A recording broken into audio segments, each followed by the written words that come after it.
9절 말씀 제가 먼저 읽겠습니다. 그 후에 예수께서 나가사 레위라 하는 세리가 세관에 앉아 있는 것을 보시고 나를 따르라 하시니 그가 모든 것을 버리고 일어나 따르니라. 레위가 예수를 위하여 자기 집에서 큰 잔치를 하니 세리와 다른 사람이 많이 함께 앉아 있는지라. 바리새인과 그들의 서기관들이 그 제자들을 비방하여 이르되 너희가 어찌하여 세리와 죄인과 함께 먹고 마시느냐. 예수께서 대답하여 이르시되 건강한 자에게는 의사가 쓸데없고 병든 자에게라야 쓸데가 있나니 내가 의인을 부르러 온 것이 아니요 죄인을 불러 회개시키러 왔노라. 그들이 예수께 말하되 요한의 제자는 자주 금식하며 기도하고 바리새인의 제자들도 또한 그리하되 당신의 제자들은 먹고 마시나이다. 예수께서 그들에게 이르시되 혼인집 손님들이 신랑과 함께 있을 때에 너희가 그 손님으로 금식하게 할 수 있느냐. 그러나 그날에 이르러 그들이 신랑을 빼앗기리니 그날에는 금식할 것이니라. 또 비유하여 이르시되 새 옷에서 한 조각을 찢어 낡은 옷에 붙이는 자가 없나니 만일 그렇게 하면 새 옷을 찢을 뿐이요 또 새 옷에서 찢은 조각이 낡은 것에 어울리지 아니하니라. 새 포도주를 낡은 가죽 부대에 넣는 자가 없나니 만일 그렇게 하면 새 포도주가 부대를 터뜨려 포도주가 쏟아지고 부대도 못 쓰게 되니라. 우리 같이 읽겠습니다. 새 포도주는 새 부대에 넣어야 할 것이니라. 묵은 포도주를 마시고 새 것을 원하는 자가 없나니 이는 묵은 것이 좋다 함이니라. 여러분 거의 모든 분이 다 아시는 구절입니다. 38절에 새 포도주는 새 부대에 넣어야 할 것이라. 새 포도주 혹은 그 앞전에는 새 옷, 이것은 예수 그리스도로 말미암은 새 언약의 시대입니다. 이 새 시대는 새 부대에 담아야지 낡은 부대에 담지 못한다. 왜냐하면 낡은 부대가 감당하지 못하기 때문이다. 이제 이런 비유의 가르침이 있는 구절입니다. 낡은 부대는 무엇을 뜻하길래 예수 그리스도로 인한 새 언약의 시대를 담지 못하는가? 이 엄청난 은혜에 동참하지 못하는가? 사실 기막힌 은혜 아닙니까? 그런 은혜의 때를 보지 못하고 또 받지도 못하는 낡은 부대는 무엇인가? 그런데요, 지금 새 언약의 시대를 살고 있는 우리 마음 가운데도 이렇게 어처구니 없이 이 은혜를 받지 못하는 그 낡은 부대가 우리 마음 안에 있습니다.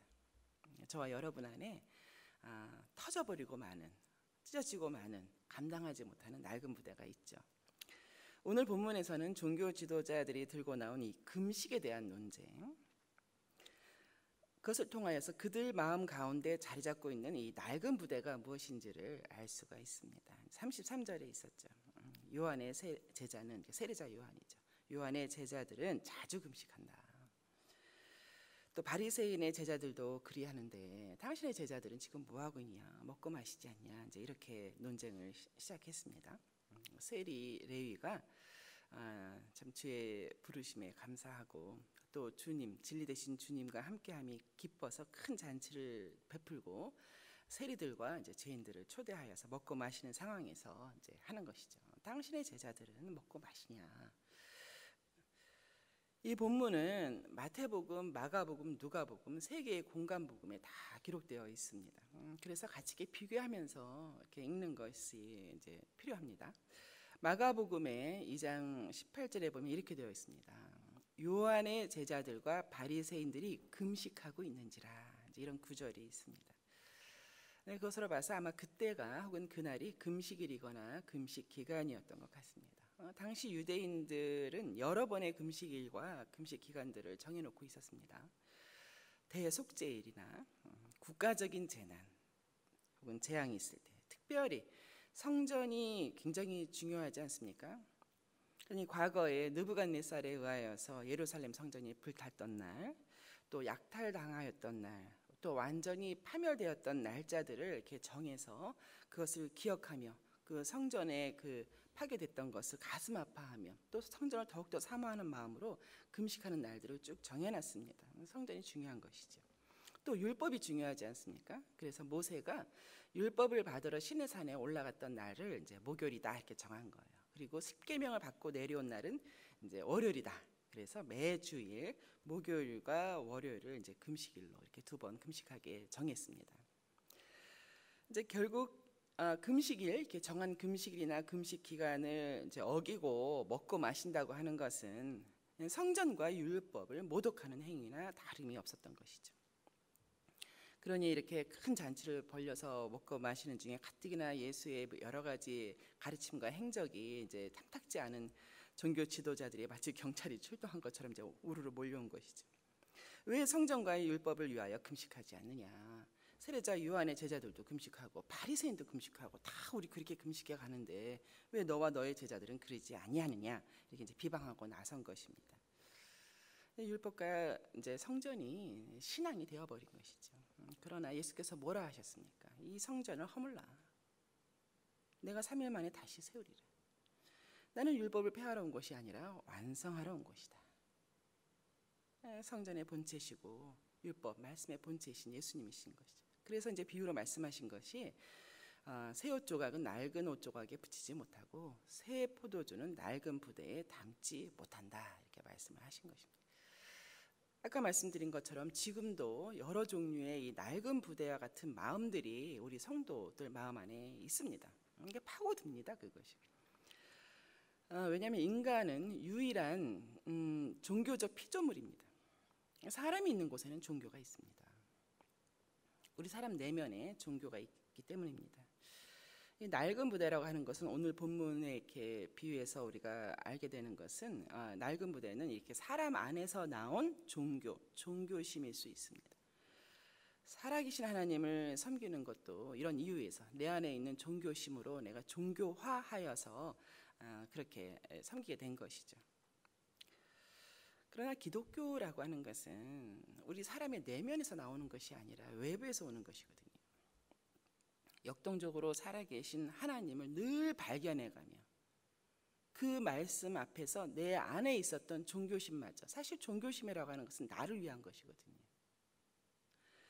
그 종교심마저 부수고 터뜨려 버리는 하나님의 나라, 역동적인 하나님의 나라거든요. 외부에서 옵니다. 새 포도주는 새 언약으로 인한 새 시대라고 아까 말씀드렸습니다. 이제 이게 무슨 말인지 너무 애매모호하다 이렇게 할 때는 그냥 간단히 새 포도주는 예수 그리스도 이렇게 하셔도 됩니다. 새 포도주, 예수 그리스도. 사람 내면에서 출발하는 종교심은 이렇게 새 포도주인 예수 그리스도를 받지 못하고 거부하고 이제 오해하는 것이죠. 닮지 않는 것입니다. 지속적으로 비방거리를 찾아내는 것이죠. 당시 유대 종교자들의 잘못된 종교심, 여호와 신앙을 종교화해버린 그런 인본주의적인 종교심에 대해서 예수님의 진단은 무엇인가? 그게 바로 이제 마지막 절 39절입니다. 묵은 포도주를 마시고 새 것을 원하는 자가 없나니 묵은 것이 좋다 하는 것과 같다는 것이에요. 이제 묵은 포도주라고 하는 것은 옛것인데요. 사람에게 맞춤으로 만든, 나에게 맞춤으로, 우리 민족에게 맞춤으로 만들어버린 아까 말씀드린 여호와 신앙을 종교화해버린 이제 그런 것이죠. 그것이 이제 진리인 것처럼, 그것이 전부인 것처럼 저 성전과 율법 이제 이렇게 된 것이죠. 그것을 고수하다가 오히려 새 것을 배척하는 굳은 마음,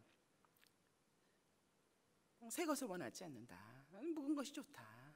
이것이 맞다. 이것이 옳다. 예수께서는 이런 말씀을 할례받지 못한 마음이라고 가르치셨죠. 할례받지 못한 마음이다. 그렇습니다. 역동적인 하나님의 나라와 그 나라의 왕이신 예수님, 새 포도주를 담지 못하게 하는 모든 것들은 다 낡은 부대와 같습니다. 나의 내면에도 또 우리 모든 관계 속에서도 또 뭐 교회 내에서도 이 낡은 부대는 자리 잡고 있습니다. 새 포도주, 새 옷, 그것을 볼 수 있고 그것을 담을 수 있는 마음이 되어야 되거든요. 오늘 본문에 가만히 보니까 또 한 가지 새 것이 있는데 그것은 사람입니다. 다름 아닌 세리마테, 레위입니다. 세관에 앉아있는 레위. 미리 말씀드리자면 이 레위야말로, 마태야말로 새 포도주를 담을 수 있는 새 부대가 아니었나 이제 이렇게 발견하게 됩니다. 예수께서 그를 부르시면서 나를 따르라 이렇게 하실 때 27절에 보니까 레위가 세관에 앉아 있는 것을 보시고 계셨던 것이죠. 이 보시다, 보시고 계시다 하는 이 이제 헬라어 단어가 주의 깊게 보는 것, 눈여겨 보는 것, 주목하는 것, 이제 그것을 뜻합니다. 예수께서 레이가 그 일상에 자기 하는 일을 쭉 하고 있을 때 레이는 예수님을 주목하여 보지 않았는지 모릅니다만 예수님께서는 그를 주의 깊게 이제 바라보고 계셨던 것이죠. 그렇습니다. 예수님께서는 지금도 그렇게 보시는 분이십니다. 근데 이제 레위의 무엇을 보셨을까? 뭐 어떤 주석에서는 그의 성실성을 보고 계셨다라는 구절도 있고 합니다. 뭐 그렇게 성실성을 보고 계셨는가? 자기를 잘한다. 저렇게 성실한 사람 내가 부르면 아주 성실하게 내 제자가 되겠다. 뭐 그런 걸 보셨는가? 아니면은 뭐 세관이를 아주 그냥 전문성 있게 잘한다 하는 그의 능력을 보셨겠는가? 아무리 생각해도 어렵더라고요. 무엇을 보셨는가? 왜냐하면 그게 궁금하거든요. 예수께서도 나의 무엇을 보실지. 내가 이것을 꼭 알아야겠다. 근데 이거를 이제 이 본문을 계속해서 묵상하면서 이게 계속해서 제 마음에 답이 안 오니까 힘든 거예요. 그러다가 어느 날 새벽에 어떻게 할 수 있을까? 그래. 그러면 이 레위, 마태 동일입니다. 이 마태가 지은 복음서가 있죠. 우리 마태복음. 내가 마태복음을 쭉 읽어봐야겠다. 그 말씀을 받았던 그래서 그것을 기록하는 세리 마태의 심령을 내가 알 수 있지 않을까 하는 이제 희망으로 쭉 읽어본 거예요. 그가 어떤 사람이었는지. 그의 몸은 세관에서 일을 하고 있었지만 그의 심령은 어떠했는지. 근데 이제 몇 번이고 제가 눈시울이 뜨거워지는 거예요. 마태복음이 28장이에요. 세 복음서에서 가장 길죠. 길게 적었어요. 그런데 이게 온통 다 예수님의 말씀인 거예요. 여러분 성경 중에서 예수님의 말씀을 붉은 글씨로만 이렇게 기록한 성경들이 있거든요. 제가 이제 그날은 그 성경을 제가 펴게 된 것이죠.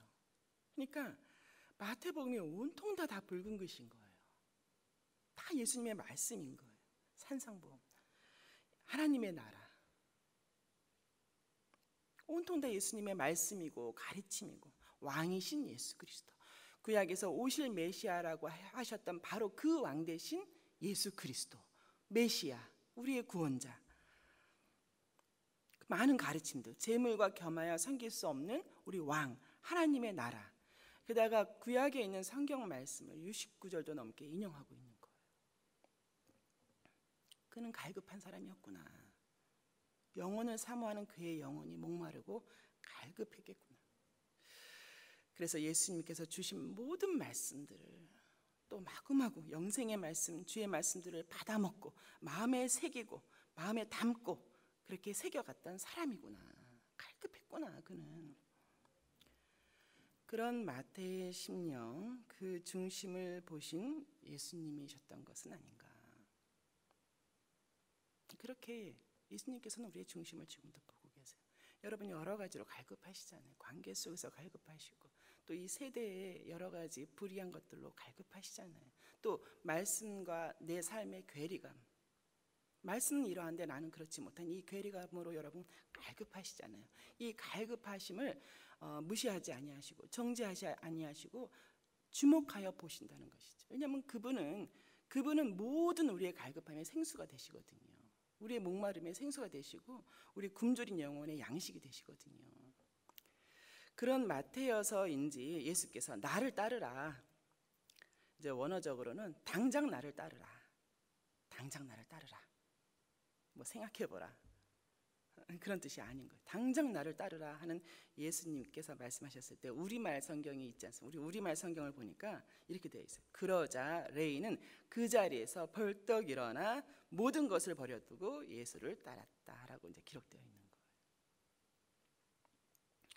그 중심을 사람이 보지 못하는 그 중심, 세리라고 하면 우리 다 알다시피 그 당시에 거짓 매국노 취급을 하며 죄인 취급되고 했던 거라는 걸 우리가 잘 알고 있잖아요. 그건 사람이 보는 눈이었죠, 그죠? 그러나 예수님은 그렇게 보지 않으셨죠. 그 마음의 갈급함과 또 목마름을 이제 보고 계셨던 거잖아요. 그렇게 중심을 보시는 예수님도 정말 놀랍지 않습니까? 그런데 또 이렇게 그 자리에서 벌떡 일어나 모든 것을 버려두고 예수를 따르는 레위도 놀랐습니다. 성도는 예수를 따르는 중에 이제 직업을 만납니다. 내가 회심하고 예수를 구주로 받아들인 중에 살아가다가 직업을 만나게 될 때가 있죠. 그러나 또 이렇게 예수를 따르다 보면은 직업을 내려놓을 때도 있습니다. 세리라는 직업이 이제 우리 자주 쓰는 말로는 어떻게 표현할 수 있을까 가만히 생각해 보니까 이제 주판을 굴리는 직업이라고 할 수 있겠다 싶은 거예요. 주판을 굴리는 직업이구나. 다 계산 짜 맞춰서 이렇게 하는 직업이겠다. 그러나 비록 세상 주판을 굴리는 레위였지만, 이제 그렇게 보이는 레위였지만 막상 그의 내면에 영혼을 사랑하는 마음, 또 그의 소망이 거기에 있지 않았구나. 갈급한 심령으로 하나님의 나라를 소망하고 하나님을 경외하고 구약의 모든 말씀들을 묵상하고 암송하고 또 그런 오실 메시아를 사모했던, 또한 오실 메시아, 그 메시아를 바라보는 나의 모습, 나의 죄된 모습, 이 죄의식으로 고뇌했던 사람이었습니다. 모든 것을 버리고 마치 진주 장사가 가장 좋은 진주를 발견하고는 그것을 얻기 위해서 자기가 가지고 있는 모든 진주를 팔아 그것을 사듯이 진정으로 새 포도주 예수 그리스도를 담을 수 있는 새 부대는 오늘 본문의 이 세리마태가 아닌가 싶습니다. 그렇습니다. 그는 예수님을 따르기 위해 모든 것을 버렸습니다. 세리마태만이 아니죠. 그 앞전에 있었던 베드로와 안드레, 또 야고보와 요한, 그리고 실로 복음이 우리에게 오기까지 무수히 많은 신앙의 선배들, 전도자들, 선교자들, 교사들 모두 자신의 모든 것을 버리고 예수를 따른 사람들이지 않습니까? 내가 죄인을 부르겠다, 나는 병자를 부르겠다 하시는 그 예수님을 따른 사람들 아닙니까?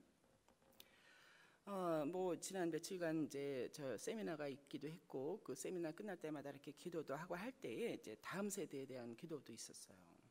근데 그 기도하는 날 가만히 제가 이 말씀을 계속 묵상해 와서 그런지 내가 이 마태 서승연이 돼야 되는데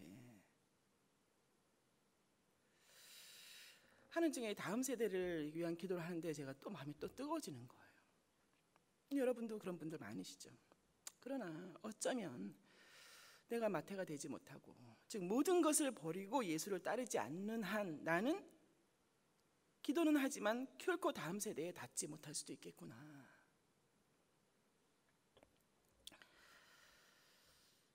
이후 이제 세리 마태는 다시 세간에 앉지 않았습니다.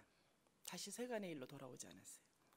말년에 에디오피아에서 창에 찔리고 칼에 찔려서 순교하기까지 그가 기록한 마태복음 마지막 장 마지막 절 19절 20절 너희는 가서 모든 민족을 제자로 삼아 아버지와 아들과 성령의 이름으로 세례를 베풀고 내가 너희에게 본반 모든 것을 가르쳐 지키게 하라. 볼지어다 내가 세상 끝날까지 너희와 항상 함께 있으리라 하시니라. 이 말씀, 기록한 그 말씀대로 그대로 살았습니다. 여러분과 저도 새 포도주이신 예수 그리스도를 담는 새 부대입니다. 이제 우리가 이제 마태 장로이고 마태 권사이고 마태 집사고 마태 교사고 마태 목사고 마태 전도사입니다. 나의 모든 육신의 생각, 나 중심적인 생각들, 인간적인 종교심을 부인하고 지금도 우리 가운데 역사하시는 주님을 믿고 따르는 오늘날의 마태이시기를 주의 이름으로 축원합니다. 우리 아까 불렀던